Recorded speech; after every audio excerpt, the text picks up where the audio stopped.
Basahin po natin ang tema.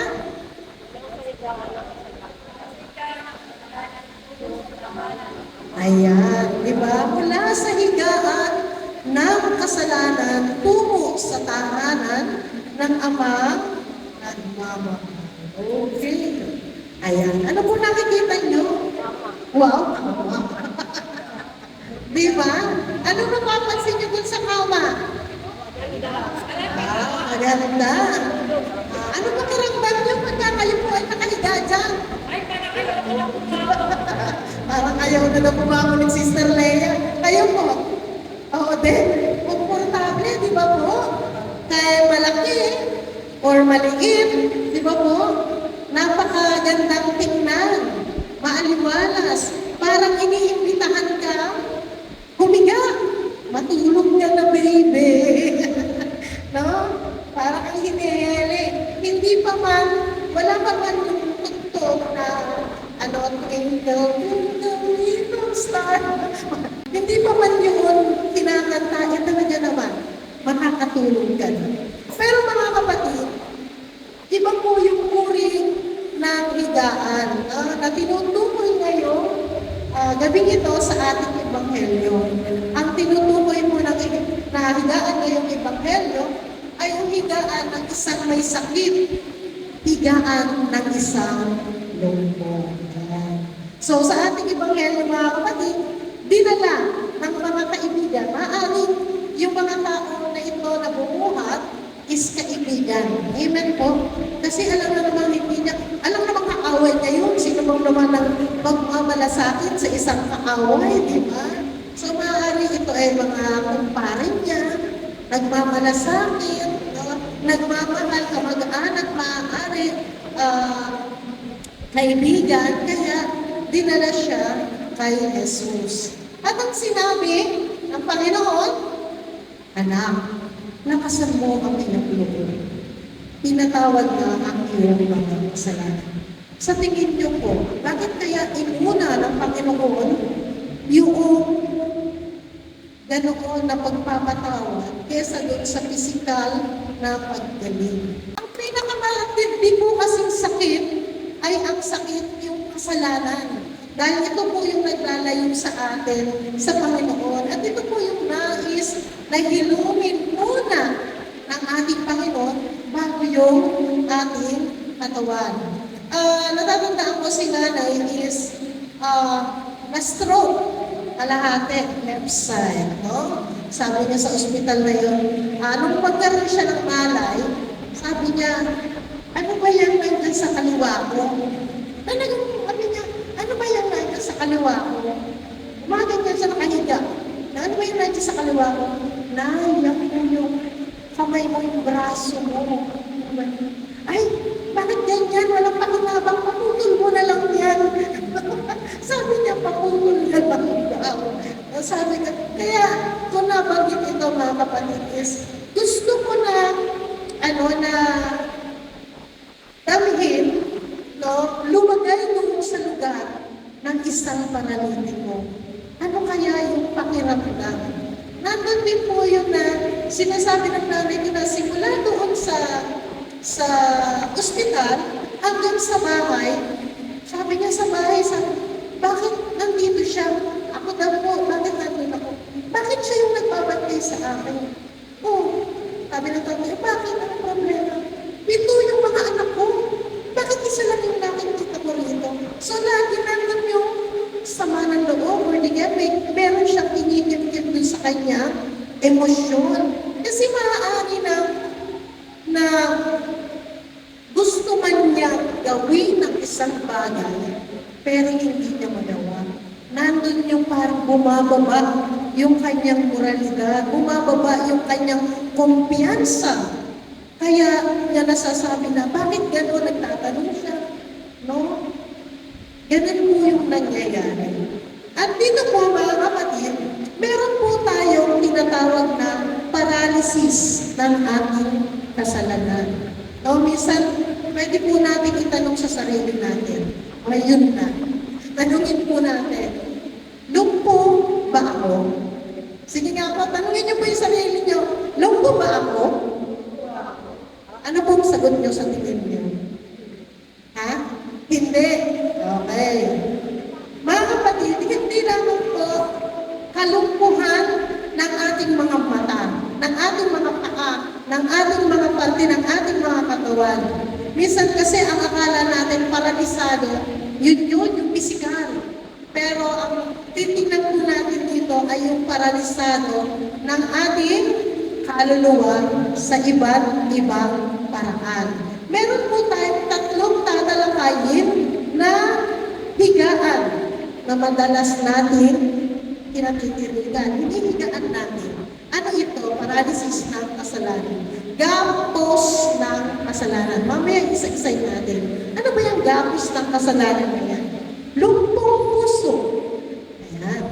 At nandyan din yung katamaran sa Espiritu.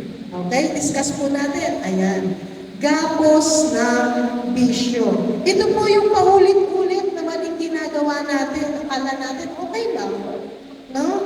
Minsan umaagaw ito ng ating kalayaan. Kaya nga po nakagapos tayo eh. Nakagapos, nakatanikala, nakatali sa bisyo. Hindi natin maiwasan ang ating mga bisyo. No? Nandiyan po yung, ayan, kalaswaan. Nandiyan po yung pagiging sakit. Nandiyan din po yung bisyo, addiction. No? Nandiyan din po yung katakawan. Hindi lamang po katakawan sa pagkain, ha? Minsan katakawan sa kapangyarihan. No? Maraming iba't iba na klase ng katakawan. At syempre, nandiyan din po yung mga lihim na kasalanan, yung mga maling relasyon na hindi natin matakasan. Minsan, meron din po tayong tinatawag na ABS-CBN. Wow, wala na po po, no? ABS. Ano ba itong mga kasalanan na to? ABS. Ito po ay para sa mga kalalakihan. Alak, babae, at sigarilyo. Sugal. Ayan, thank you, ha? Alak, babae, at sugal. Minsan, hindi talaga maiwasan ang mga kalalakihan. No, minsan, yun po yung, yung sukatan ng pagiging lalaki. Sukatan ng pagiging macho. Diba? Hindi ka pagiging macho pagka hindi ka umiinom ng ano. Pagka hindi ka nagbababae. Pagka hindi ka nagsusugal. Diba? Kaya, minsan, yung pride din natin, yun yung nag-uutos sa atin para magkaroon tayo ng kasalanan. Ano naman this is yung CBN. Ayan. Bago na po ito. Yung ito na po yung tinatawag na marites. Chismis. Mga kamarites. No, chismis. Andin po, ano po yung letter B? Bungangera. Talak dito, talak dyan. Ang ingay. Ay, sige po. Oo, bungangera. At syempre, nandun pa rin yung bisyo ng mga kababaihan, yung pagiging lager, pagiging matapang, no? Tinatapakan natin yung ating mga asawa. So, iniimbitahan tayo na tayo po ay huwag nang magpagapos dito sa mga bisyong ito. Alisin na ang mga tali, ang mga nakagapos na bisyong ito. Amen? Palakpakan naman natin ang ating Panginoon. Pangalawa po, ano po yung lumpong puso? Concern naman ito sa ating mga nararamdaman. Nandyan po yung kawalang kakayahang magpatawad. Nagpatawad na po ba tayo? Kaya po ba natin magpatawad? Ha? Hindi humihingi ng tawad. Okay lang po yun. Kahit hindi humihingi ng tawad. Basta para sa sarili mo, pinatawad mo siya. Amen? Oh, nandyan din po yung puot. Ayan. Yung paghihiganti. Nandyan yung inggit. Nandyan din po yung pride. Mga paralisado ang ating mga puso sa pagmamahal. Kasi lagi tayong pinangungunahan ng ganito. No? At, ayan. Okay? Yung ating kawalan ng tiwala. No? Pag-iisa. Ano itong resentful? Research ko na yan.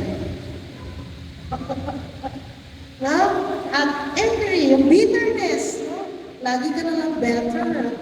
Better o bitter? Para kang ampalaya. Ano yun? Bitter. No, mga ampalaya. No? So, kailangan po natin na alisin yung pagiging paralisado natin ng ating mga puso. Na kung saan, ihanda po natin yung ating mga puso sa pagpapatawad, no? Pagbubukas ng ating palad na tanggapin ng ating kapwa, tanggapin ng ating kapwa upang sila ay mahalin. Ayan. Eto pa, no? Katamaran sa Espiritu. Sabi niya, no time to pray. I'm too busy. No? Ang dami nating mga nasasakupan. Tingnan nyo kailan lang tayo. No? Busy eh. No? Hindi mahanapan ng oras. Okay? Ayan, katamaran, Islam. At ang mga Katoliko, dahil sa kabisihan, pumupunta sa simbahan, KBL. Kasal, binyag, at libid. Yan, mga KBL. Alam niyo po ba, mga kapatid, base sa SWS, ayan, sa 10 katao, 7 lang po yung nagdarasal. Once, 1 pesos araw-araw. Isa lang. Ibig sabihin, baka, sa tingin niyo po, anong oras nagdadasal yung ganitong tao? Kumain. Okay, pwede. Ano po? Matutulog. Bakit? Hindi na mag-isip. Kaya kailangan, doon magpupursiging magdasal. Doon sa gabi, bago matulog. Kayo po, ilang beses po kayong magdasal sa isang araw? Pagkagising, bago matulog, kakain. Katamaran sa Espiritu, minsan ito po yung kawalan ng gana sa panalangin. No? Yung pagwawalang bahala sa Diyos. Sabi po dito sa survey na ito is 69% ng Pilipino is, na Katoliko, nagdarasal araw-araw. 35% po doon, several times. At 34% naman po, praying once a day. No? Isang beses lang po. Maraming binyagang Katoliko, pero hindi nagdarasal. Maraming Kristiyano, pero hindi nagsisimba. Maraming naniniwala sa Diyos, pero hindi sumusunod sa Diyos. Nakahiga ba tayo sa ganitong klaseng ng espiritual na aspeto? No? Ito ba yung ating hinihigaan? Ito ba yung mga nakaratay? Tayo po ba ay bilong sa mga nakaratay na ito? Gapos ng bisyo, diba? Lumpong puso, at yung katamaran ng Espiritu Santo. Ano po ba ang turo ng ating simbahan? Dito tayo papasok, mga kapatid. No? Base sa ating CCC, Catechism of the Catholic Church, 1441 at 1502 hanggang 1505. So, isa-isa po, ano bang sinasabi ng ating simbahan? So, 1442, tandaan po natin, kahit hindi humingi ng tawad sa inyo, ha? Ito po ang sinasabi, ang pagpapatawad ng kasalanan ay gawaing banal. Amen? Palakpakan naman natin ang ating Panginoon. Buti na lang nakikilala ng ating Diyos. Yung palang pagpapatawad, gawain banal pala yun, kahit na hindi humihingi ng tawad sa iyo yung tao. Patawarin mo siya, kahit hindi humihingi. Kasi gawain banal yan. Kaya nga po yung pagpapagaling ng Panginoong Jesus sa lumpo, napatunayan niya na siya ang tunay na Diyos na may banal na puso. No? Nakapangyarihang magpanibago ng puso. Kasi po yung pagpapatawad, nagpapanibago ng puso yun. Hindi lamang po doon sa ating kapwang pinatawad natin, kundi mismo sa atin. Nagbabago yung ating puso. Bukod po dito, ayan, ito naman yung 1502 to 1505. Ang tao ay ay pinagbuklod na katawan at kaluluwa. Ang tunay na kagalingan at kalusugan ay hindi lang kawalan ng sakit sa katawan, kundi ang pakikipagkasundo sa Diyos. Tama yung sinabi ni Brother Pepito kanina, di ba po?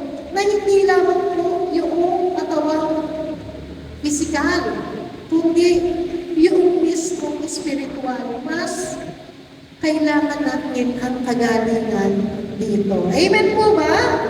Ayan. Kapag kasi malinis ang ating kaluluwa, doon po tayo nagkakaroon ng tunay na kapayapaan. Paano naman natin nararanasan yung kapangyarihan ito? No? Paano natin nararanasan? Ito po isa pamamagitan ng kumpisal. Ito po ang kumpisal, ito po yung sagot. No? Ito po ay pinagkatiwala ni Kristo sa kanyang mga apostol at sa kanyang mga kahalili. Sino po yung mga kahalili ito? Ang mga obispo at pare, ang ministeryo ng pagpapatawad. Tayong mga kapatawag po. Yung iba sabing gano'n, direkta ka na lang kay Lord, humingi ng tawad. Huwag ka nang dumaan sa pare, huwag ka nang magkumpisal. Alam niyo po, yung pagkumpisal, ang mga pari, ang mga obispo, sila po ay instrumento. Sila po ay mismong ginagamit ng Panginoon. No? Na para pagka ikaw ay nakausap mo yung pare abang ikaw ay nangungumpisal, ang kausap mo ay ang Panginoon. No? So doon po sa kumpisalan, ayan, muli tayong pinatitindig ng ating Panginoon mula sa ating pagkakamali at binibigyan tayo muli ng kalakasan para magsimula ulit. Amen? Ano bang nararamdaman natin pagkatapos natin magumpisan? Ha? Magaan yung mga nagtibangan. So, ibig talaga, na-relieve yung ating mga tinik na nandito sa ating puso. Ayan, no? Ayan. So, ito naman po yung gampani ng pamayanan. Tayo, komunidad. Tayo, bilang kapwa. So, tingin niyo po ba, paano nakalapit ang lungko kay Jesus? Paano siya nakalapit? Di ba may kasama? Hindi naman siya lumapit kay Jesus nang gumagapang siya eh. Di ba po? Kasi nga, kailangan niya ng katuwa. No? Kailangan niya ng may aakay sa kanya. Kailangan niya ng may magdadala. At yung magdadala na po na yun, yung mga kaibigan noong lungko na yun, noong paralitik na yun, yung mga kaibigan na tinatawag, yun po yung tayo. Tayo po yun. Na tayo po yung magdadala sa ating kapwa, papalapit sa ating Panginoon, upang mabuksan po yung sinasabi na yung kasalanan mawala.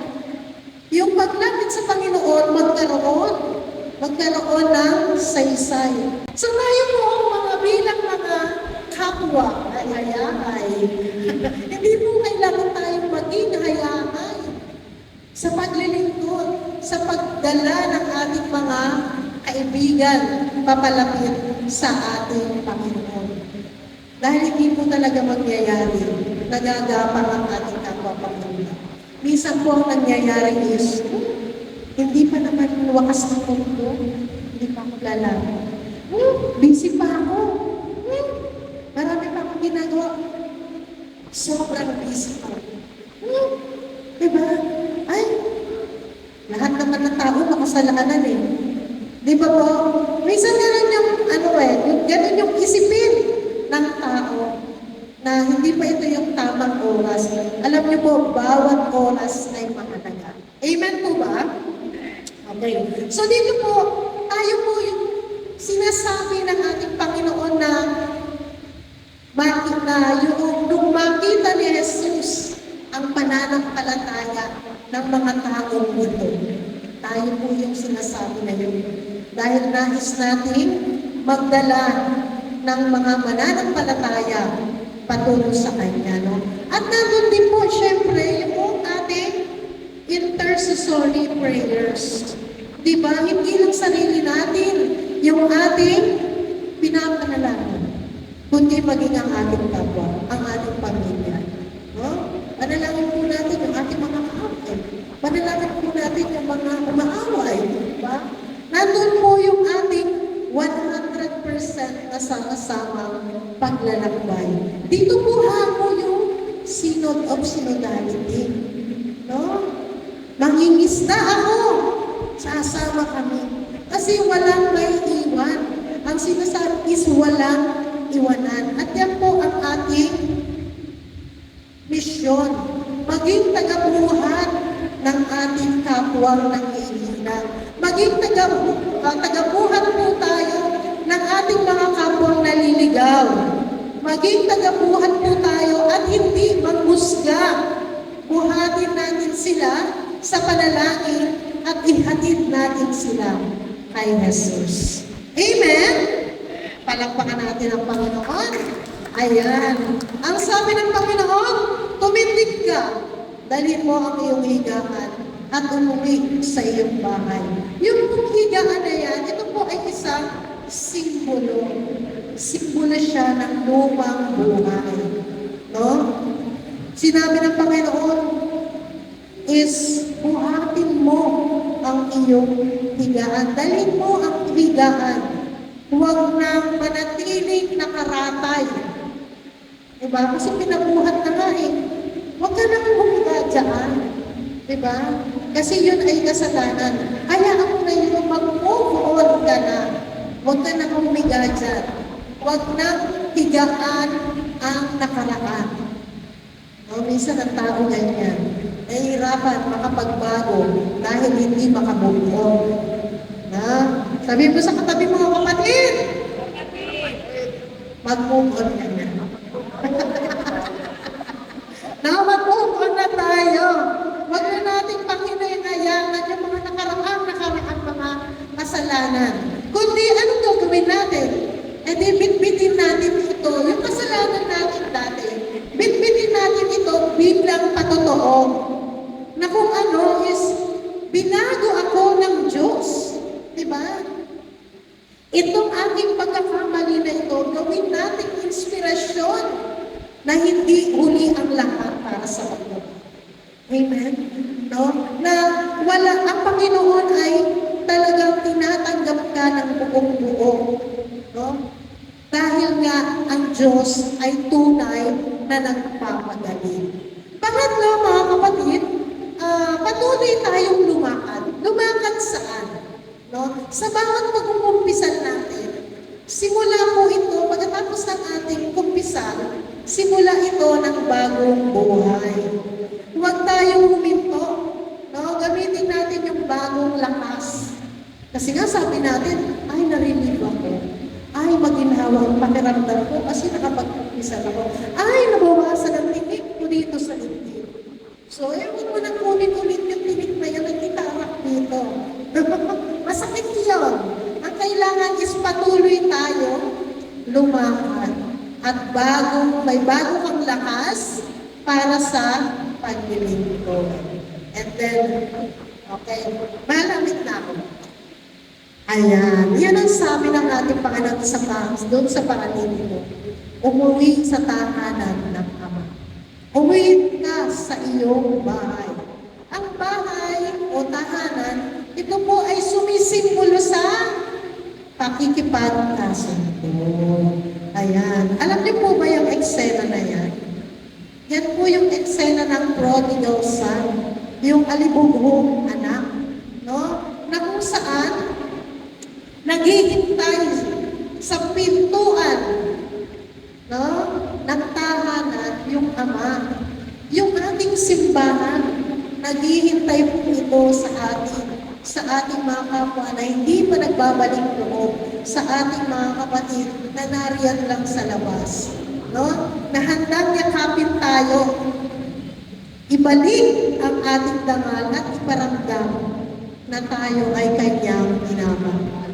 Yung ating Ama is hindi po niya tayo itinatakwil. Once na bumalik tayo mga makasalanan sa Kanya, hindi tayo iistabin ni Lord.